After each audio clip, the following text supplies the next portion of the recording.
آج صبح اس نے اپنی گفتگو سے مجھے یہ تاثر دینے کی کوشش کی تھی، شین نے بتایا، کہ اسے یہ بات سخت ناگوار گزری ہے کہ گروٹ اور کنگم دونوں زندہ واپس آ گئے جبکہ اس کا بیٹا وہیں سمندر میں مر گیا۔ پھر وہ لڑکی بیٹرس ہے، چیف نے کہا۔ وہ اعتراف کرتی ہے کہ کل شام 8 بجے کے قریب اس نے گروٹ کو ملنے کے لیے بلایا تھا، مگر یہ نہیں بتاتی کہ کیوں۔ چنانچہ ہمیں صرف اتنا معلوم ہے کہ گروٹ ہارڈلے کوٹھی کے سامنے ٹیکسی سے اترا تھا۔ ہاں، چیف نے گردن ہلائی۔ یہ مسز لون ویلز کا کیا قصہ ہے جو آج صبح اس سے ملنے آئی تھی؟ مسز گروٹ کا کہنا ہے کہ وہ یہ کہتی تھی کہ گروٹ نے خود اسے فون کر کے بلایا تھا کہ وہ اس کے شوہر کے بارے میں کچھ بتانا چاہتا ہے جو گزشتہ 1 سال سے لاپتہ ہے۔ تمہیں اس بارے میں کیا معلوم ہے؟ میں نے سنا ہے کہ مسز گروٹ نے مسز لون کو تمہارے پاس بھیجا تھا۔ ہاں، وہ میرے دفتر آئی تھی، شین نے جواب دیا اور چیف کو اس ملاقات کی تفصیل بتا دی۔ میرا بہترین اندازہ یہ ہے، اس نے آخر میں کہا، کہ البرٹ ہارڈلے کو لون ویلز کی گمشدگی کے بارے میں کوئی راز کی بات معلوم تھی۔ اس نے مرتے وقت یہ راز گروٹ کو بتا دیا۔ گروٹ وہی بات مسز لون کو بتانے کے لیے تیار تھا، مگر اس سے قبل کہ وہ اس سے مل سکتا کہ کسی نے اسے قتل کر دیا، گویا کوئی ہارڈلے کوٹھی کے پاس اسے قتل کرنے کا منتظر بیٹھا تھا۔ چیف نے کہا، اس معاملے کا رخ اور بھی ہے، شین نے بتایا۔ کیا تم نے آج صبح کا ڈیلی نیوز پڑھا ہے؟ میرا مطلب ہے گروٹ کی اس ڈائری کے بارے میں جسے اخبار والے شائع کرنا چاہتے ہیں۔ چیف جینٹری نے کھوئے ہوئے انداز میں اثبات میں سر ہلا دیا۔ کہا جاتا ہے کہ اس ڈائری میں سمندر میں بہتی ہوئی کشتی پر طوفانی موجوں کے درمیان زندگی اور موت کی کشمکش کے ایک ایک لمحے کا حال لکھا ہوا ہے۔ شین نے اپنی گفتگو جاری رکھی۔ چنانچہ یہ یقین کیا جا سکتا ہے کہ گروٹ نے اس میں وہ سب باتیں بھی لکھ دی تھیں جو اسے البرٹ ہارڈلے نے بتائی ہوں گی۔ اس لیے اگر کسی نے گروٹ کو اس مقصد سے قتل کیا ہے کہ وہ مسز لون کو اس کے شوہر کی گمشدگی کا راز نہ بتا سکے، تو اسے آج صبح یہ خبر پڑھ کر بڑی پریشانی ہوئی ہوگی کہ اخبار والے اس ڈائری کو شائع کر رہے ہیں۔ تم یہ کہنا چاہتے ہو کہ وہ جو کوئی بھی ہے اب ڈائری کے پیچھے پڑ جائے گا؟ چلو مانتا ہوں، آگے بولو، چیف جینٹری نے کہا۔ اور ڈائری اس وقت ڈیلی نیوز کے رپورٹر جول کراس کے پاس ہے، شین نے بتایا۔ کیا تم نے اس سے پوچھ گچھ کی؟ جول کراس، چیف نے چونک کر کہا۔ نہیں تو مجھے اس سے پوچھ گچھ کرنے کی کیا ضرورت ہے؟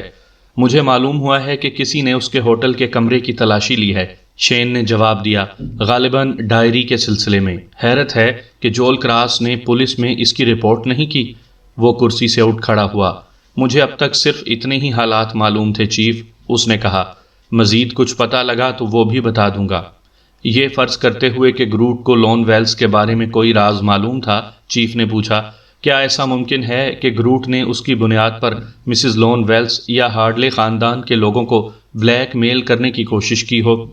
اپنی سیکرٹری لوسی اور گروٹ کی بیوی سے جو کچھ مجھے معلوم ہوا ہے، اس سے تو یہ اندازہ ہوتا ہے کہ گروٹ اس کے بالکل برعکس ایک مذہبی انسان تھا جو کسی غیر اخلاقی حرکت پر آمادہ نہیں ہو سکتا تھا۔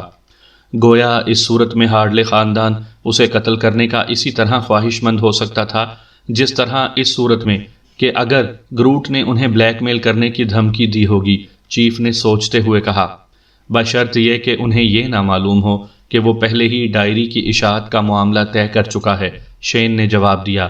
اس نے ایک لمحہ سوچا، پھر کسی خیال سے اس کی آنکھیں چمکنے لگیں۔ ایک اور بات بھی غور کے قابل ہے چیف، وہ بولا۔ فرض کرو کسی اور کو بھی یہ معلوم ہو کہ ڈائری میں کیا لکھا ہے اور اس کی بنیاد پر ہارڈلے خاندان کو بلیک میل کرنا چاہتا ہو، تو وہ اس وقت تک ایسا نہیں کر سکتا تھا جب تک گروٹ راستے سے نہ ہٹ جائے۔ گروٹ مر چکا ہے، اب ڈائری بھی اس کے قبضے میں آ جائے تو وہ ہارڈلے خاندان سے اپنی من مانی شرائط تسلیم کروا سکتا ہے۔ ڈائری کے بارے میں اور کون کون جانتا ہے؟ چیف نے پوچھا۔ سب سے پہلے تو جول کراس، شین نے بتایا، وہ کل خود ڈائری پڑھ چکا تھا۔ میں چیک کروں گا کہ وہ کل رات 8 بجے کیا کر رہا تھا۔ شین پولیس ہیڈ کوارٹر سے نکلا تو سیدھا اپنے دفتر پہنچا۔ ایک عورت نے ابھی ابھی فون کیا تھا، لوسی اسے دیکھتے ہوئے بولی، اور جب میں نے اسے بتایا کہ تم دفتر میں نہیں ہو تو گھر کا پتہ معلوم کرنے پر اصرار کرنے لگی۔ کیا تمہیں ریسیور سے وسکی کی بو تو نہیں آ رہی تھی؟ شین نے مسکراتے ہوئے پوچھا۔ اگر آتی ہوتی تو مجھے کوئی تعجب نہیں ہوتا، لوسی نے خشک لہجے میں جواب دیا۔ مجھے وہ کوئی انتہائی سستی عورت معلوم ہوتی تھی۔ اس کا مطلب تو یہ ہے کہ اب تم محض آواز سن کر بھی کریکٹر ریڈنگ کرنے لگی ہو۔ شین نے اظہار پسندیدگی کے طور پر سر ہلایا۔ میرا خیال ہے کہ تم نے اسے میرے ہوٹل کا پتہ دیا ہوگا۔ میں نے اسے فون نمبر بتا دیا تھا۔ اگر وہ ملنے کے لیے اتنی ہی بےتاب تھی تو پتہ خود تلاش کر لے گی۔ اس کا مطلب یہ ہوا کہ اب میری الماری میں رکھی ہوئی وسکی کی بوتلوں کی خیریت نہیں، شین نے کہا۔ کوئی اور بات؟ لوسی انکار میں سر ہلا رہی تھی کہ اس کے سامنے رکھا ہوا فون ایک مرتبہ پھر بجنے لگا۔ مائیکل شین آفس، لوسی نے ریسیور اٹھا کر جواب دیا۔ چند لمحے سنتی رہی۔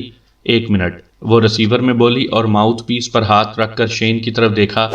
ایک اور عورت، یہ شراب کے نشے میں بھی نہیں معلوم ہوتی اور بات بات پر کھی بھی نہیں کر رہی ہے، مگر میں شرط لگا کر کہہ سکتی ہوں کہ اس کے باوجود پرائیویٹ جاسوس کو شکار کرنا اس کا دل پسند مشغلہ ہو سکتا ہے۔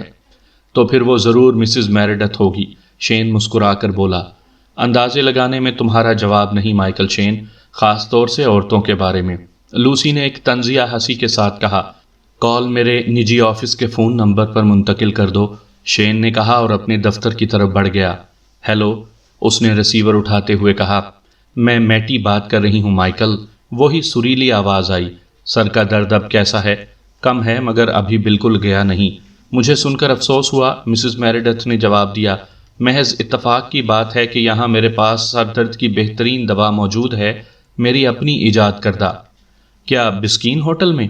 کمرہ نمبر 1200A، اس نے وضاحت کی۔ مجھے پہنچنے میں صرف 10 منٹ لگیں گے، شین نے جواب دیا اور ریسیور رکھ دیا۔ باہر نکلا تو لوسی اس کی طرف معنی خیز انداز میں دیکھ کر تلخی سے بولی، میں شرط لگاتی ہوں کہ اس نے تمہیں سر درد کے علاج کے لیے بلایا ہوگا۔ تمہیں میرے پرائیویٹ فون سننے کی مستقل عادت پڑتی جا رہی ہے، شین نے جواب دیا۔ میں تمہیں خبردار کرتا ہوں کہ یہ کوئی اچھی بات نہیں ہے، خاص طور پر ایک پرائیویٹ سیکرٹری کے لیے۔ اور وہ ہیٹ سر پر رکھتا ہوا آفس سے باہر چلا گیا۔ مسز میریڈتھ اپنے کمرے میں شین کے منتظر تھی۔ شین نے کمرے میں داخل ہو کر غور سے اس کی طرف دیکھا۔ تم میری طرف اس طرح کیوں دیکھ رہے ہو؟ اس نے مسکرا کر پوچھا۔ سوچ رہا تھا کہ مجھے تم سے بچ کر رہنا چاہیے، شین نے جواب دیا۔ بڑی خطرناک نظر آ رہی ہو اس وقت، اور یہ ایک عورت کی سب سے بڑی خواہش ہوتی ہے۔ پھر تو مجھے یہاں سے بھاگ نکلنا چاہیے، شین بولا، کہ کم سے کم ابھی اتنا ہوش تو ہے، مگر تم بھاگنا بھی چاہو تو بھاگ نہیں سکتے۔ مجبوری تو یہی ہے، شین ایک صوفے پر بیٹھ گیا۔ مسز میریڈتھ نے الماری کھول کر شراب کی کئی بوتلیں نکالیں، ایک گلاس میں مختلف قسم کی شرابوں کو آمیز کیا۔ یہ ہے وہ سر درد کی دوا جس کا میں نے تم سے وعدہ کیا تھا، وہ شین کے قریب صوفے پر بیٹھتے ہوئے بولی۔ شین نے اس کے ہاتھ سے گلاس لے کر ایک گھونٹ پیا۔ واقعی مزہ آ گیا، اس نے کہا۔ یہ تم نے کس فارمولے سے تیار کی ہے؟ یہ ایک راز ہے جو ہر ایک کو بتانے کا نہیں ہے، مسز میریڈتھ نے جواب دیا۔ کیا تمہیں اندازہ ہے کہ تم پر حملہ کرنے والا کون ہو سکتا ہے؟ گویا تم میری بات پر یقین کرنے کے لیے آمادہ ہو۔ میں کم سے کم یہ یقین تو نہیں کر سکتی کہ تم خود اپنے آپ پر حملہ کروا کر اس طرح بے ہوش ہو سکتے ہو، مسز میریڈتھ نے کہا۔ رہا یہ سوال کہ تم نے جول کراس کے کمرے کی تلاشی لی تھی یا کسی اور نے، تو اب اس کی کوئی اہمیت نہیں رہی، کیونکہ مجھے یقین ہے کہ تم دونوں میں سے ڈائری کسی کے ہاتھ نہیں آئی۔ تمہیں یہ یقین کیوں ہے؟ جول کراس نے خود مجھے بتایا ہے، مسز میریڈتھ نے جواب دیا۔ لیکن وہ نہ بھی بتاتا تب بھی اس کے طرز عمل کو دیکھتے ہوئے میں نے سمجھ لیا تھا کہ ڈائری اس کمرے میں نہیں ہو سکتی تھی۔ تو کیا جول کراس نے تمہیں یہ بھی بتا دیا ہے کہ ڈائری کہاں ہے؟ شین نے پوچھا۔ نہیں، اسے یاد ہے کہ اس میں کیا لکھا ہے، اس نے ڈائری کے بارے میں بات کرنے سے ہی انکار کر دیا، وہ بولی۔ مجھے وہ شخص بالکل پتھر کا بنا ہوا معلوم ہوتا ہے۔ کیا تم نے اسے یہ بتا دیا کہ ڈائری سے اتنی دلچسپی کیوں ہے، یا یہ کہ البرٹ کے مرنے کا دن کیا اہمیت رکھتا ہے؟ بالکل نہیں، اس بارے میں جتنے کم لوگ واقف ہوں اتنا ہی بہتر ہے۔ تم نے اس کی بات چیت سے یہ اندازہ لگانے کی کوشش کی کہ اس کو اس اعتبار سے ڈائری کی اہمیت کا اندازہ ہے؟ اس کی گفتگو سے کوئی اندازہ قائم کرنا ہی مشکل ہے۔ کیا تمہارے خیال میں اسے یہ بات معلوم ہے؟ ممکن ہے نامعلوم ہو، شین نے جواب دیا، بشرط یہ کہ ایزرا ہارڈلے کی وصیت کا حال ابھی ظاہر نہ ہو۔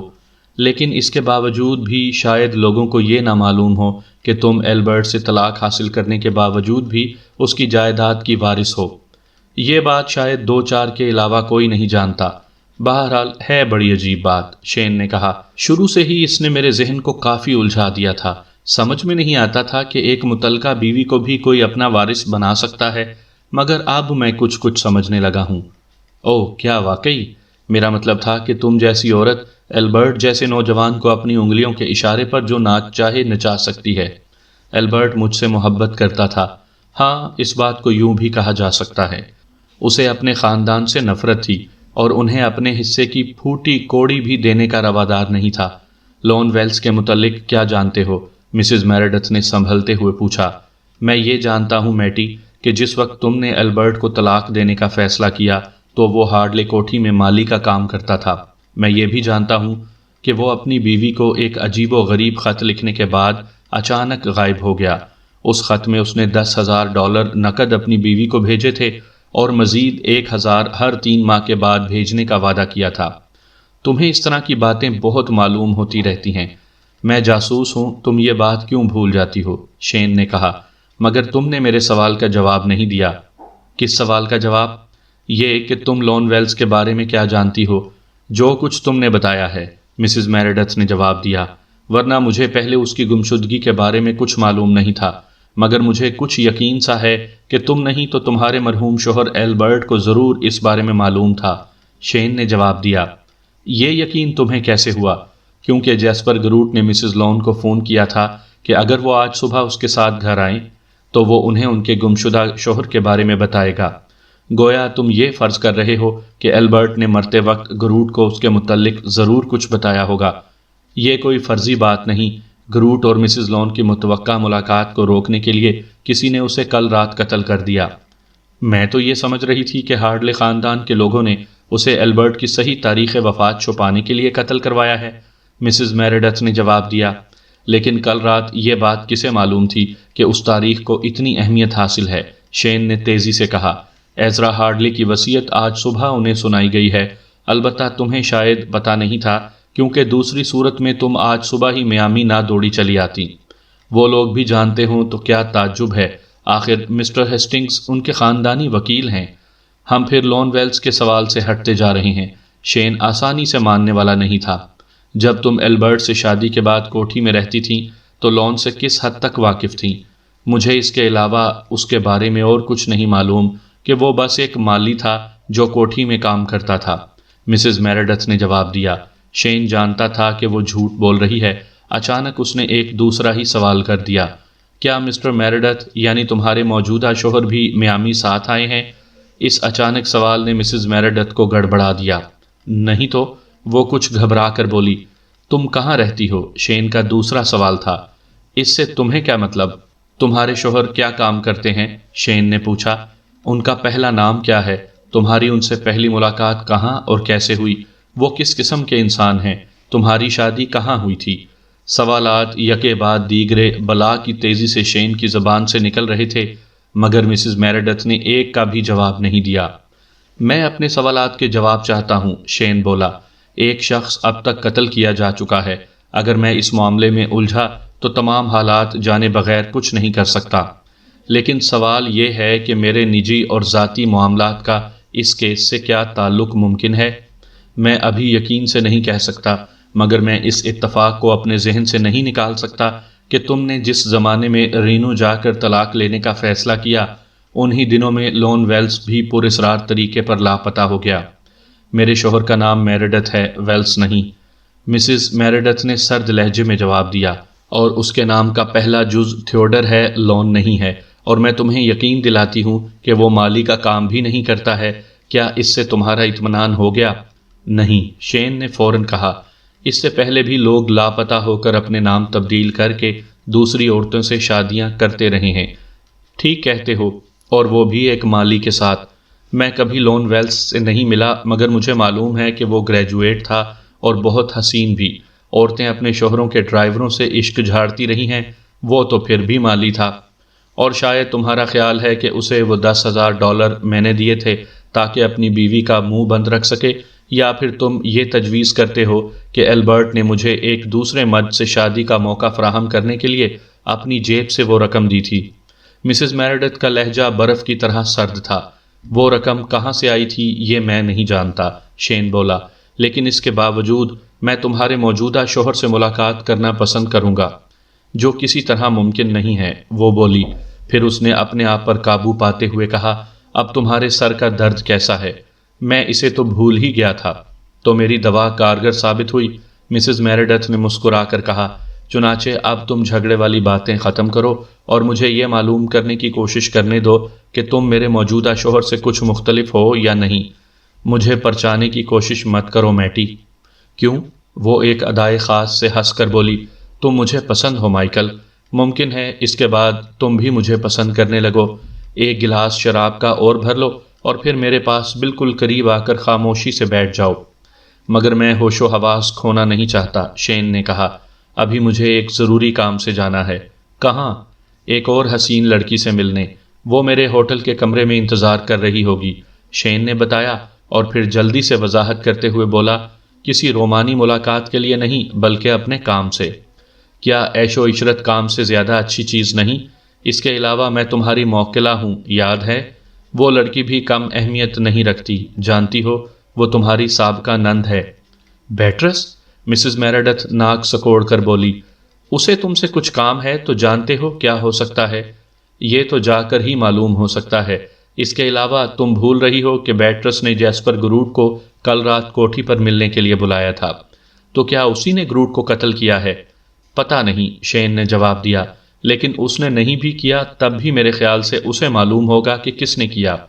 اگر میں اس کے ہوش قائم رکھنے میں کامیاب ہو سکا تو شاید وہ مجھے یہ بات بتا دے، چنانچہ اب مجھے رخصت ہو جانا چاہیے۔ شین صوفے سے اٹھ کر چلا ہی تھا کہ کسی نے کمرے کے دروازے پر دستک دی۔ شین نے پلٹ کر سوالیہ نگاہوں سے مسز میریڈتھ کی طرف دیکھا۔ مجھے معلوم نہیں کہ کون ہو سکتا ہے، اس نے شانے اچکاتے ہوئے جواب دیا۔ شین نے آگے بڑھ کر دروازہ کھول دیا۔ خوب خوب، وہ ایک قدم پیچھے ہٹتے ہوئے بولا، یہ تو تمہارے دوست مسٹر کنگم ہیں۔ کنگم شین کو پہچان کر اپنی جگہ حیرت زدہ کھڑا تھا۔ اس نے شین سے نگاہیں ہٹا کر مسز میریڈتھ کی طرف دیکھا۔ مجھے نہیں معلوم تھا کہ تم دونوں ایک دوسرے کو جانتے ہو، اس نے کہا۔ تمہارا قصور نہیں، میرا ہی حلقہ احباب آج کل تیزی سے وسیع ہو رہا ہے، شین نے جواب دیا۔ بہرحال تم اندر آ سکتے ہو۔ مسز میریڈتھ ہر نئے گاہک کو بڑی مسرت سے خوش آمدید کہہ سکتی ہیں۔ میں تو اب جا رہا ہوں۔ کنگم برابر مسز میریڈتھ کی طرف دیکھے جا رہا تھا، جیسے اس کی نگاہوں سے معلوم کرنا چاہتا ہو وہ اس سے کس بات کی متوقع ہے۔ میں اس ملاقات کے لیے تمہاری ممنون ہوں مسٹر کنگم، وہ بولی، اندر آ جاؤ۔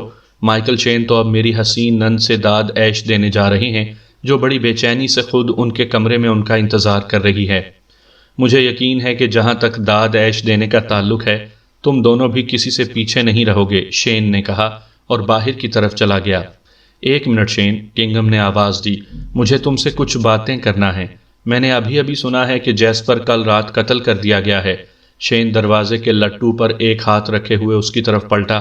کیا تمہیں اس خبر سے تعجب ہوا؟ اس نے کنگم سے پوچھا۔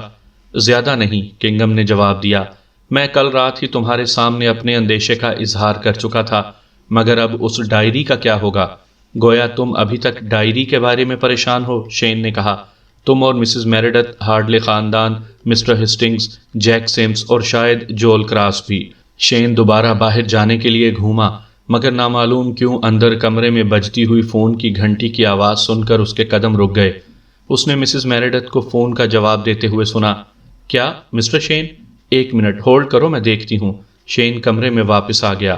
میرے خیال میں تمہاری سیکرٹری بات کر رہی ہے، مسز میریڈتھ نے اسے ریسیور دیتے ہوئے کہا۔ ہیلو، شین نے ریسیور کان سے لگاتے ہوئے کہا۔ مائیکل، لوسی کی آواز اس کے کانوں سے ٹکرائی۔ ایک عورت نے جو اپنا نام بیٹرس بتا رہی تھی ابھی فون کیا تھا۔ اس نے کہا ہے کہ وہ تمہارے کمرے میں بڑی بےتابی سے تمہاری آمد کی منتظر ہے، اور یہ کہ اسے تم سے کوئی بہت ضروری کام ہے۔ مسز جیرالڈ کو فون کر کے اطمینان دلا دو لوسی۔ شین نے چہکے ہوئے لہجے میں جواب دیا کہ میں فوراً آ رہا ہوں، مگر یہ کہ اس درمیان میں وہ میری شراب کی بوتلوں کو ہاتھ نہ لگائے۔ اگر وہ 20 منٹ تک صبر و ضبط سے کام لیتی رہی تو اس سے بہتوں کا بھلا ہوگا۔ اس نے ریسیور کریڈل پر رکھا اور اس مرتبہ جلدی جلدی قدم اٹھاتا ہوا کمرے سے نکل ہی گیا۔ ہوٹل کے گراؤنڈ فلور پر پہنچ کر وہ استقبالیہ کاؤنٹر کے بائیں جانب ایک کوریڈور میں بڑھ گیا، جس کے آخر میں ایک دروازے پر پرائیویٹ کی تختی لٹک رہی تھی۔ اس نے دستک دی اور جواب کا انتظار کیے بغیر دروازہ کھول کر اندر داخل ہو گیا۔ کوٹ ڈیوس ایک آرام کرسی پر بیٹھا ہوا سگریٹ پھونک رہا تھا۔ وہ بظاہر اپنی وضاحت سے ہوٹل کا جاسوس نظر آتا تھا، مگر یہ بھی حقیقت تھی کہ ہوٹل کے جاسوس میں اس سے زیادہ ذہین اور معاملہ فہم شاید ہی کوئی دوسرا ہو۔ ہیلو مائک، اس نے خوش دلی سے کہا، کام پر لگے ہوئے ہو؟ ہاں بس یوں ہی کی طرح، شین نے جواب دیا اور دوسری کرسی گھسیٹ کر اس کے سامنے ہی بیٹھ گیا۔ کیا تم مجھے مسز میریڈتھ کا، جو کہ کمرہ نمبر 1200 میں ٹھہری ہوئی ہیں، گھر کا پتہ معلوم کر کے بتا سکتے ہو؟ میں تمہیں وہ پتہ بتا سکتا ہوں جو اس نے ہوٹل کے رجسٹر میں لکھا ہے۔ میرا مطلب اسی سے تھا، شین نے جواب دیا۔ ڈیوس نے اپنے سامنے رکھی ہوئی میز کے ایک گوشے میں کوئی بٹن دبایا اور ایک دھات کے ڈبے جیسی چیز میں بولتے ہوئے استقبالیہ کلرک سے باتیں کرنے لگا۔ پھر اس نے ایک کاغذ نکال کر اس پر کچھ لکھا اور گفتگو ختم کر کے کاغذ شین کے ہاتھ میں دے دیا۔ شین نے دیکھا کہ کاغذ پر شکاگو کے ایک علاقے کا پتہ درج تھا۔ شین نے کاغذ لے کر جیب میں رکھ لیا۔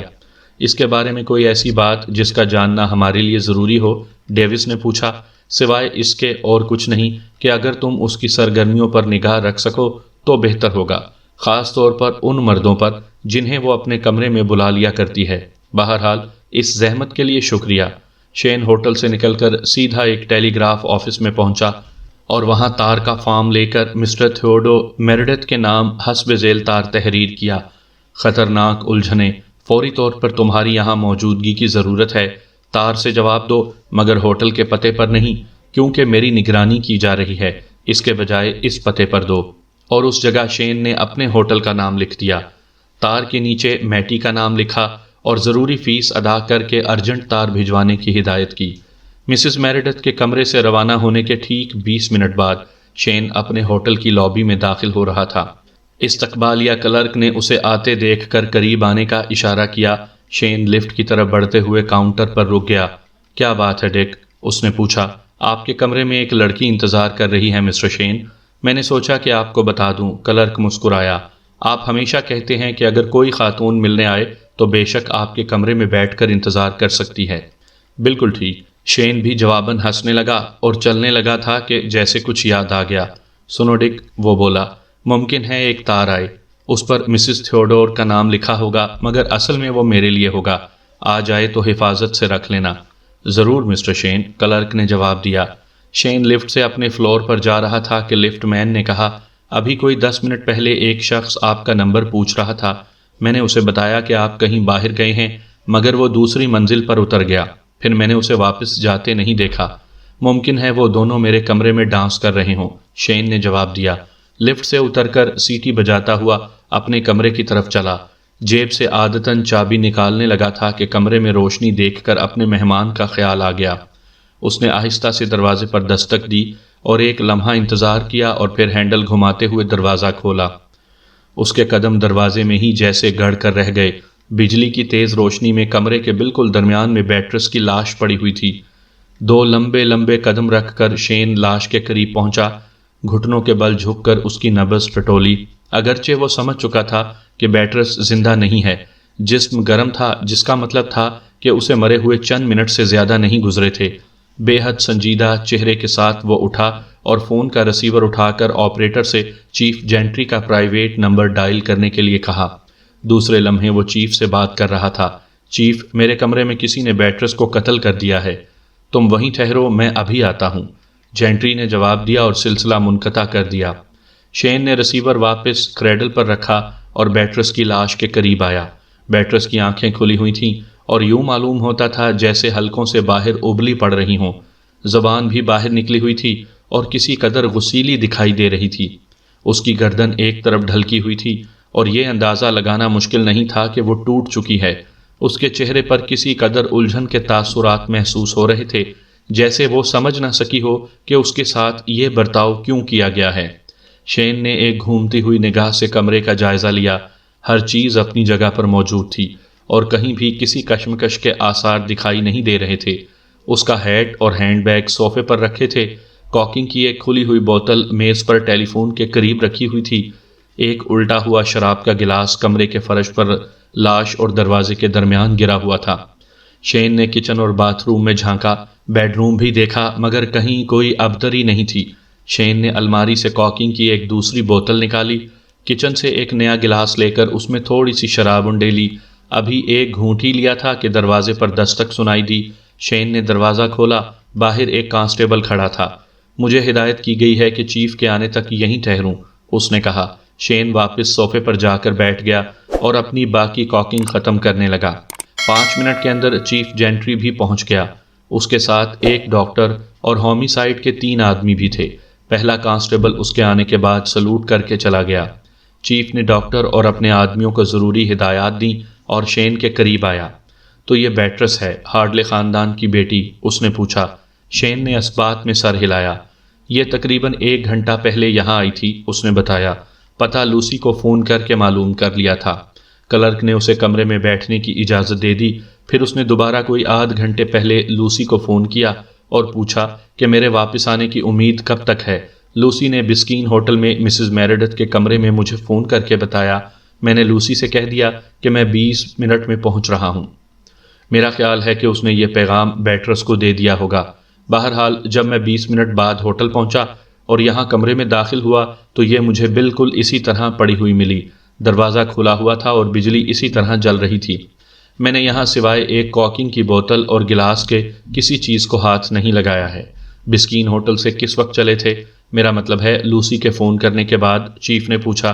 فوراً ہی، بلکہ میں دروازے تک پہنچ گیا تھا جس وقت لوسی نے فون کیا ہے، شین نے جواب دیا۔ نہ صرف مسز میریڈتھ بلکہ ایک شخص کنگم جو اس وقت اس کے کمرے میں موجود تھا اس بات کی گواہی دے سکتے ہیں۔ کیا یہ وہ کنگم ہے جو کشتی سے بچایا جانے والا آخری آدمی تھا؟ چیف نے پوچھا اور پھر زیر لب مسز میریڈتھ کا نام لیا۔ وہی مسز میریڈتھ، البرٹ ہارڈلی کی متعلقہ بیوی جس نے دوسری شادی کر لی ہے؟ چیف نے پوچھا۔ ہاں، وہ یہاں اپنی مرحوم شوہر کی جائیداد پر اپنا حق جتانے آئی ہوئی ہے۔ اپنی شوہر کی جائیداد پر اس کا کیا حق ہو سکتا ہے؟ چیف نے پوچھا۔ کیا اس نے البرٹ کو طلاق نہیں دی تھی؟ مگر اس کے باوجود البرٹ کی وصیت کے مطابق اس کی تنہا وارث ہے۔ کیا دوسری شادی کر لینے کے بعد بھی؟ چیف نے حیرت سے پوچھا۔ شین نے اثبات میں سر ہلایا۔ بڑی عجیب بات ہے، میں نے آج تک کبھی ایسی بات نہیں سنی، چیف نے کہا۔ تم آج تک مسز میریڈتھ جیسی دوسری عورت سے بھی نہیں ملے ہوگے، شین نے جواب دیا اور اپنا باقی بیان پورا کرتے ہوئے بولا۔ میں اوپر آتے ہوئے ہوٹل کے کلرک سے 1-2 باتیں کرنے کے لیے رکا اور پھر لفٹ کے ذریعے یہاں پہنچا۔ لفٹ مین نے مجھے بتایا کہ کسی آدمی نے میرے کمرے کا نمبر معلوم کیا تھا اور اگرچہ اس نے کہہ دیا تھا کہ میں موجود نہیں ہوں، پھر بھی اس شخص نے دوسری منزل پر ہی اترنے کے لیے اصرار کیا۔ اسے جاتے ہوئے نہیں دیکھا گیا، جس کے معنی یہ ہو سکتے ہیں کہ وہ سیڑھیوں سے واپس گیا ہوگا۔ میرا شبہ ہے کہ یہ کام اس آدمی کا ہو سکتا ہے۔ لفٹ بوائے نے اس کا کیا حلیہ بیان کیا تھا؟ میں نے اس سے نہیں پوچھا۔ اس وقت میری اس میں دلچسپی لینے کی کوئی وجہ بھی نہیں تھی۔ چیف جینٹری نے دروازے پر جا کر اپنے ایک آدمی سے کچھ باتیں کی۔ جب وہ واپس آیا تو ڈاکٹر اپنا ابتدائی معائنہ ختم کر چکا تھا۔ کیا خیال ہے ڈاکٹر؟ چیف نے پوچھا۔ موت مقتولہ کا گلا گھونٹنے سے واقع ہوئی ہے، ڈاکٹر نے جواب دیا، جو اتنی طاقت سے گھونٹا گیا ہے کہ گردن بھی ٹوٹ گئی ہے۔ موت واقع ہوئے نصف گھنٹے سے زیادہ وقت نہیں گزرا۔ فوٹوگرافر نے لاش کے فوٹو وغیرہ لے لیے تھے اور دوسرے شخص نے اپنا انگلیوں کے نشانات اتارنے کا کام بھی ختم کر لیا تھا اور اب باورچی خانے نیز کچن کی طرف چلا گیا تھا۔ اسی وقت ٹم راکی ہانپتا ہوا اندر آیا۔ ابھی ریڈیو پر خبر سنی، اس نے بتایا، اور سیدھا چلا آ رہا ہوں۔ تفصیلات کیا ہیں؟ مائک سے پوچھو، چیف جینٹری نے جواب دیا۔ کیا اس کا تعلق گروٹ کے قتل سے ہے؟ آج صبح جب میں نے اس سے گفتگو کی تھی، شین نے بتایا، تو اس وقت مجھے یہ احساس ہوا تھا کہ وہ اس سے کہیں زیادہ جانتی ہے جتنا مجھے بتا رہی ہے۔ اب ایسا معلوم ہوتا ہے کہ گروٹ کے قاتل کو بھی یہی احساس ہو گیا تھا۔ تمہارا مطلب ہے اس کا قتل اس لیے کیا گیا کہ قاتل اس کی زبان بند کرنا چاہتا تھا؟ ٹم راکی نے سوال کیا۔ ظاہر ہے کہ وہ مجھے کچھ بتانے کے لیے ہی یہاں آئی تھی، شین نے جواب دیا۔ ایک کانسٹیبل لفٹ مین کو بازو سے پکڑے ہوئے کمرے میں داخل ہوا۔ لفٹ مین ایک خاصا عمر رسیدہ اور شریف قسم کا انسان تھا۔ اس نے خوفزدہ نظروں سے شین کی طرف دیکھا۔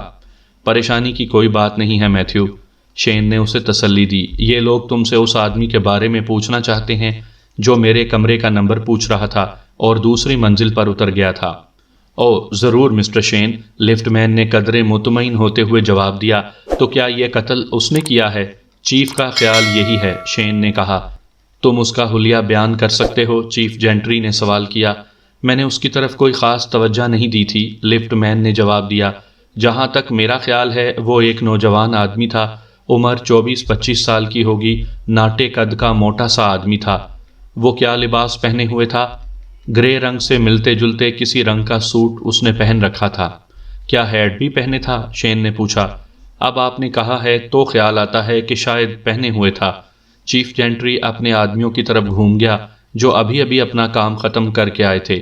کوئی خاص نشانات وغیرہ ملے؟ اس نے پوچھا۔ نہیں چیف، معلوم ہوتا ہے کمرے کی آج ہی اچھی طرح صفائی کی گئی ہے، ان میں سے ایک نے جواب دیا۔ سوائے ہوٹل کی ملازمہ یا مسٹر شین کے کسی اور کی انگلیوں کے نشانات نہیں ملے۔ مقتول لڑکی کی انگلیوں کے نشانات صرف ریفریجریٹر اور بوتل گلاس وغیرہ پر ملے ہیں۔